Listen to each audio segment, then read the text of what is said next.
What's the very first thing you should do if your spouse passes before you? Most people don't have a clear answer, and when the moment comes, they find themselves overwhelmed by grief, confusion, and decisions they never expected to face alone. The truth is, no matter how strong your relationship was or how long you were together, the death of a spouse changes everything. It shakes the ground beneath you, leaves you with an aching quiet, and hands you a list of tasks when you can barely get out of bed. This video isn't about legal paperwork or what to say at the funeral.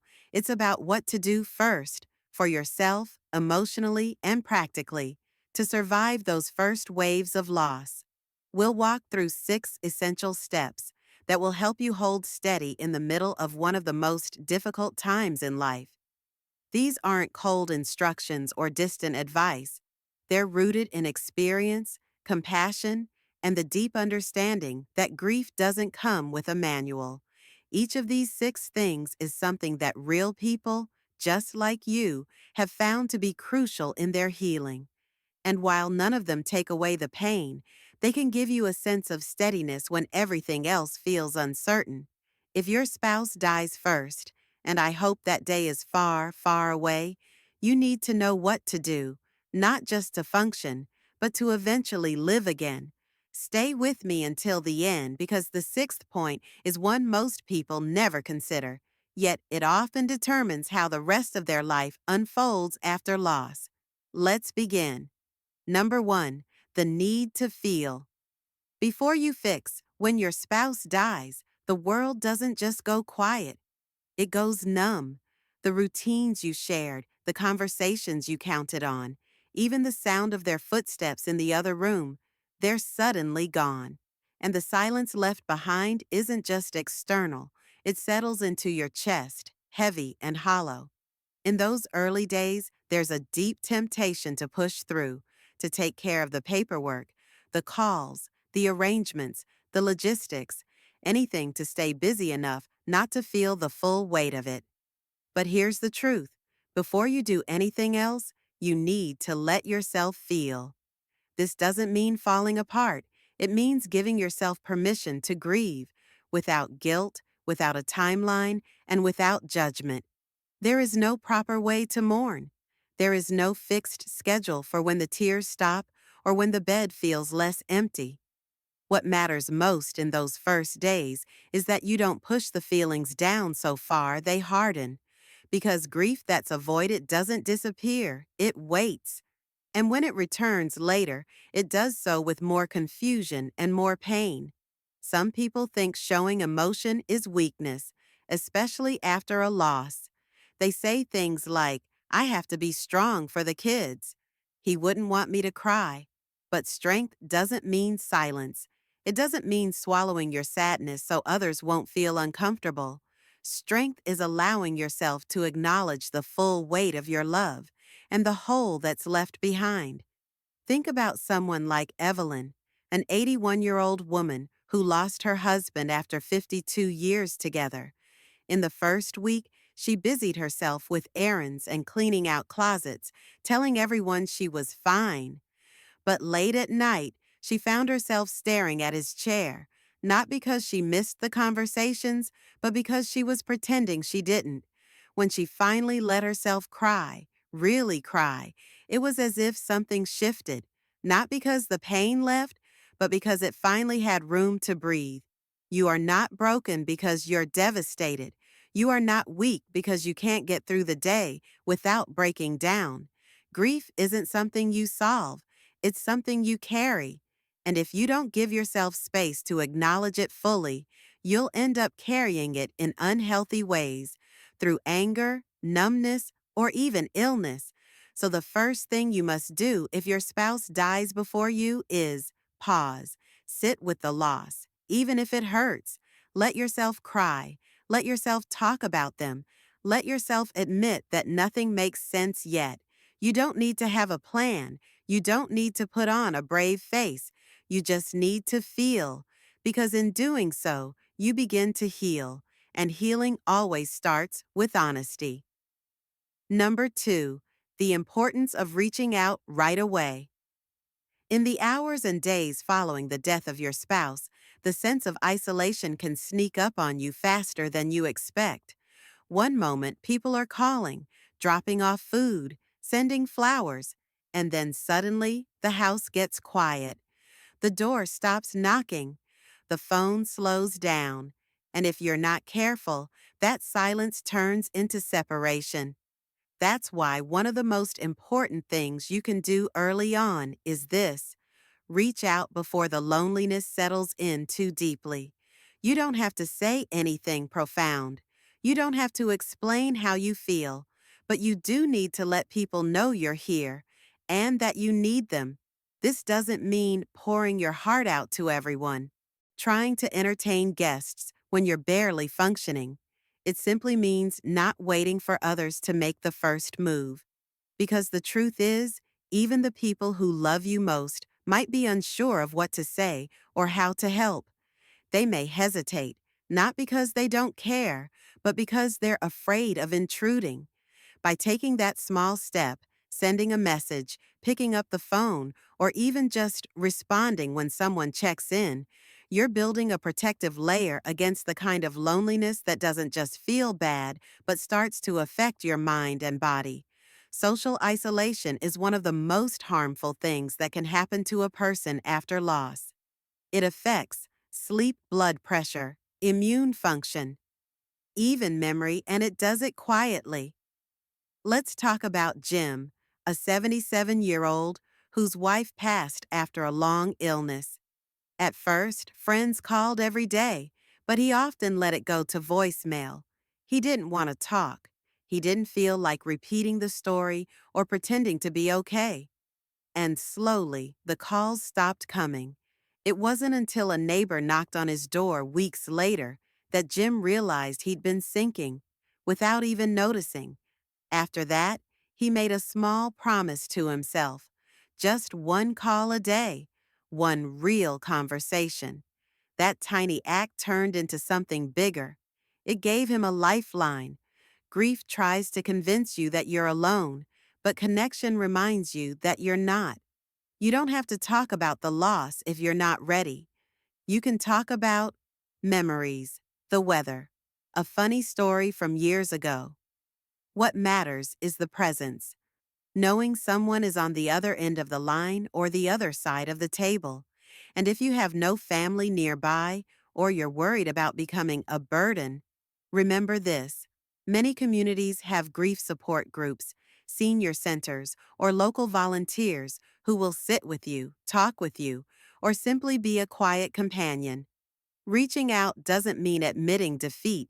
It means choosing not to carry your pain alone. The early days after loss are dangerous, not just emotionally, but physically. Your body is under stress. Your mind is foggy. Your heart is vulnerable.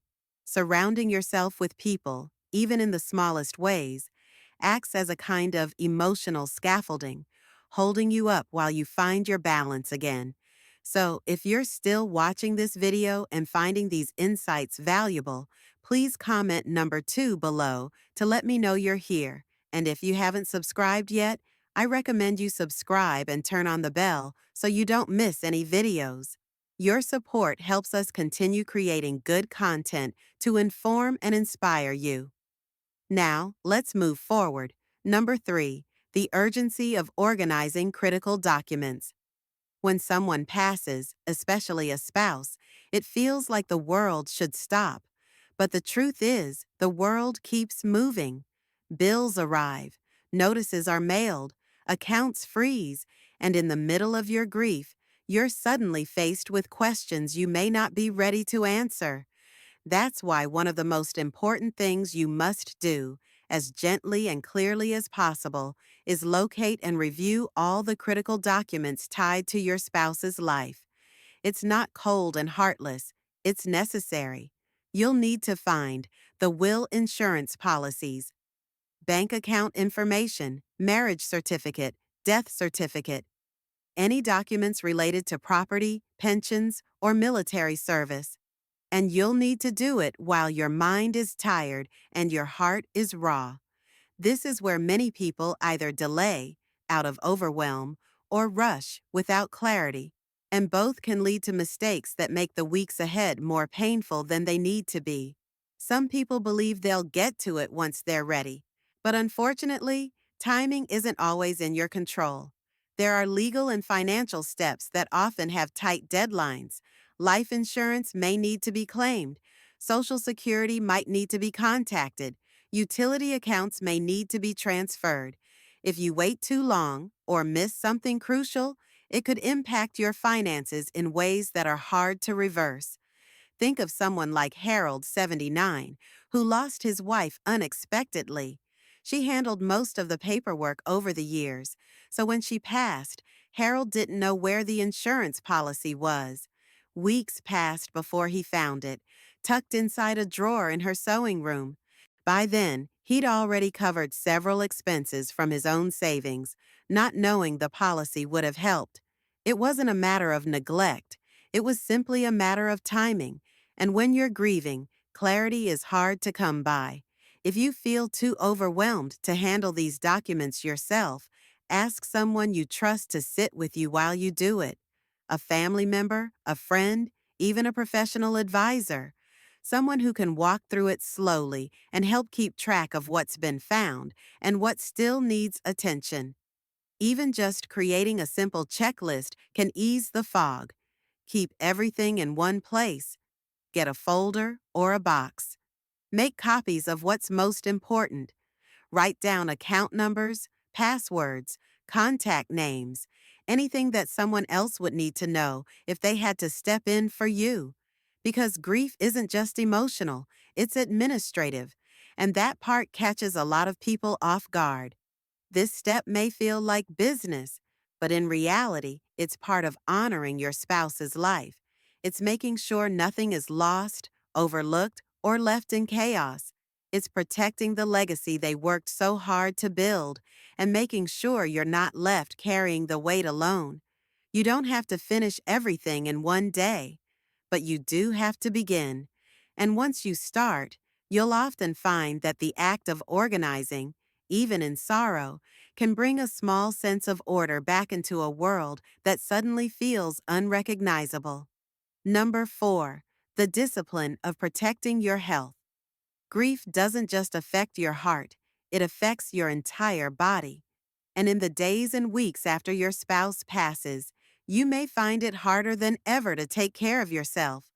Meals get skipped, sleep becomes fractured, motivation disappears. Even simple things, like brushing your teeth or stepping outside, can feel pointless. But this is precisely the time when caring for your health matters most. Because the loss of a spouse doesn't just break routines, it puts your physical well-being at risk in ways you might not expect. Many widowed seniors experience sudden weight loss, fatigue, digestive problems, chest tightness, forgetfulness, not because they're sick, but because their bodies are reacting to deep emotional distress. This state of stress, when prolonged, can weaken the immune system, elevate blood pressure, disrupt hormone levels, make pre-existing conditions worse. The grief is real, and so is the toll it takes on your body. You don't need a perfect routine. You don't need to train for a marathon or overhaul your entire diet. But you do need to give your body basic care, even if it feels hollow at first. That means eating something nourishing at regular intervals, even if it's small. Moving your body, just a slow walk around the block or stretching in your living room. Going to bed at a reasonable time, even if you don't fall asleep right away. These aren't just health tips. They are acts of survival. Think of Margaret, age 84, who lost her husband of 60 years. She was so overwhelmed in those early weeks that she forgot to take her blood pressure medication and skipped several meals in a row. It wasn't until she fainted while grocery shopping that her daughter realized what was happening. It wasn't a medical emergency. It was grief, untreated and unmonitored, finding its way into her physical system. Once Margaret began keeping a written routine, meals, water, pills, daily check-ins, Her strength slowly returned, and so did her clarity. There's a saying in grief counseling that applies here. When you don't know what to do, care for the animal in you. Feed it, water it, let it rest, let it move. Because at the most basic level, your body is trying to find equilibrium again, and it needs your help to get there. You may not feel hungry, eat anyway. You may not feel tired, lie down anyway. You may not want to get dressed, do it anyway. Not because you're faking strength, but because you're rebuilding it one quiet decision at a time. And don't hesitate to reach out to your doctor during this time, even if you think it's just the stress. Sometimes, even just talking to a professional and having your vitals checked can help ground you. It reminds you that you're still here, still in need of care. Taking care of yourself doesn't mean moving on. It doesn't mean forgetting. It means honoring the person you lost by not losing yourself in the process. If you're still watching this video and finding these insights valuable, please comment number 4 below to let me know you're here. And if you haven't subscribed yet, I recommend you subscribe and turn on the bell so you don't miss any videos. Your support helps us continue creating good content to inform and inspire you. Now, let's move forward. Number 5. The danger of rush decisions. In the wake of loss, there's often a sudden urge to make big changes. You might feel tempted to sell the house, move closer to your children, get rid of your spouse's belongings, make major financial shifts, just to escape the reminders. It's understandable. When your world is turned upside down, changing your environment can feel like the only way to regain some sense of control. But here's the truth. Most major decisions made during the early stages of grief are decisions people later regret. This doesn't mean you won't eventually need to make changes. You might. But right now, your mind is clouded by sorrow, exhaustion, and an aching desire for stability that can't be solved by external moves. What feels like a solution today might become a source of regret a few months from now. And when your spouse passes, the last thing you need is added layers of loss. Let's take an example. George, age 76, lost his wife suddenly after a stroke. Within 2 weeks, he sold their house and moved into a small apartment near his son, thinking it would help him feel less alone. But once the dust settled, George found himself overwhelmed with regret. He missed his neighbors, his garden, the kitchen they remodeled together. The apartment, though practical, felt foreign. And now he had to grieve both the loss of his wife and the comfort of the life they built. Grief needs space, and part of that space includes waiting before you make permanent changes.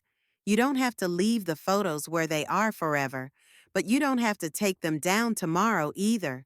You don't have to decide whether to keep the house, close the account, cancel the membership, or reassign the belongings immediately. Give yourself permission to pause, and if others are pressuring you to move forward or clear things out, gently explain that you need time. This isn't about clinging to the past. It's about allowing your emotions to catch up to reality. Acting too quickly may relieve discomfort temporarily, but it often leaves emotional scars that take years to process. This applies especially to financial decisions. Signing papers, selling assets, or altering investments should be done with care, and ideally with the help of someone you trust who isn't emotionally entangled in the situation. Whether it's a family member, a financial advisor, or even an experienced friend, having another set of eyes on these decisions can protect you from acting out of desperation or confusion. What you're facing is heavy, and there's no shame in taking your time. In fact, it's wise. The goal isn't to avoid action forever. It's to act from a place of clarity instead of reaction. And that kind of clarity only comes with time, rest, and support. You've already experienced one major change. Don't multiply the pain by rushing into others. Let yourself adjust. Let the fog lift. And when the moment is right, you'll know. You'll feel more grounded, more certain, more able to look forward without losing what matters from the past. Number 6. The quiet work of rebuilding your identity. When your spouse dies, it's not just their absence you're grieving, it's the version of yourself that existed beside them. You were part of a team, a shared rhythm, a partnership with its own language. Maybe you were John and Mary, or us, or simply we. But now there is no we. And that change goes deeper than a title. It shifts the very foundation of who you believe yourself to be. At first, it might not be obvious. You may be focused on arrangements, paperwork, visitors, and daily survival. But eventually, a question begins to echo in the silence. Who am I now? And the truth is, most people aren't prepared to answer it. For decades, your life may have revolved around shared routines, meals, decisions, goals, even jokes only the two of you understood. Without that shared presence, your role shifts. You're no longer the caretaker, the partner, the spouse in the way you were. And it's not that your love disappears. It never does. But the structure it lived inside of has changed forever. This stage of grief isn't often discussed, but it's one of the most important. It's about the slow, quiet work of rebuilding your sense of self, not as a replacement, but as an evolution. It's allowing yourself to ask, what do I enjoy now? What does peace feel like for me? What do I want these next years to be about, even if they look different from what I imagined? Take someone like Irene, age 82, who lost her husband after 55 years of marriage. In the beginning, she kept everything the same: his slippers by the door, his coffee mug on the counter. She couldn't imagine life without the we. But months later, she started painting again, something she hadn't done since her 20s. Not to distract herself, but to reconnect with a version of herself she'd forgotten.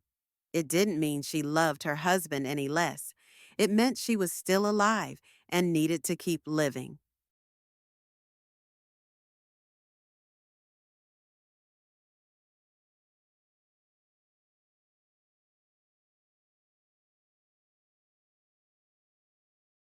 You're allowed to change. You're allowed to grow. You're allowed to become someone new, even while carrying the memory of who you were together. Rebuilding your identity doesn't betray the past. It honors it by continuing forward with intention. Maybe that means joining a group, traveling somewhere you always dreamed of, reading a new kind of book, making new friends, or simply learning how to be content in your own company. These aren't replacements for love. They are responses to life. You don't have to figure it all out at once. In fact, you won't. Identity after loss is something you discover inch by inch, day by day. But each small step, each new habit, each tiny curiosity is part of reclaiming your story.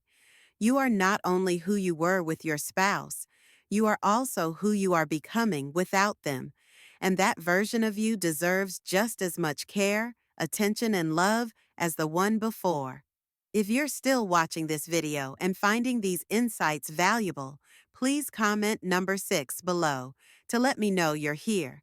And if you haven't subscribed yet, I recommend you subscribe and turn on the bell so you don't miss any videos. Your support helps us continue creating good content to inform and inspire you. Now, let's move forward. Final thoughts. Losing your spouse is one of life's deepest cuts. It doesn't just take away the person you love, it takes away the rhythm of your days, the sound of your home, the comfort of being seen without needing to explain yourself. Nothing prepares you for that silence. Nothing fills it entirely. But as painful as it is, there are things you can do, small, human, compassionate things that help you survive the storm and slowly, carefully begin again. These 6 steps we've talked about aren't rules, they're anchors. They help you stay grounded when the grief feels too big. feeling before fixing, reaching out early, gathering documents, caring for your health, avoiding rush decisions, rebuilding your identity. None of them are easy, but every one of them matters. You don't have to be perfect at this. You don't have to do it quickly. You just have to keep going. And if you take nothing else from this video, let it be this: you are not alone. Others have walked this road. Others are walking it right now. And each of them, just like you, is figuring out how to live with a heart that's been broken open. Grief doesn't mean your story is over. It means a new chapter has begun, one you didn't ask for, one you never wanted, but one that is still yours to write. And in that chapter, you get to decide what healing looks like, what love looks like, what life can still become, even after the hardest goodbye. Thank you for joining us today. We'd love to hear from you. Leave a comment below and share one thing you learned today and how you plan to use it in your life. Your thoughts are important to us, so don't hesitate to share them. Reading your comments gives us great motivation and encouragement. If you enjoyed this video and found it helpful, please like, subscribe, and share. Your support helps us continue creating good content to inform and inspire you. Thanks for watching, and we look forward to seeing you in the next video.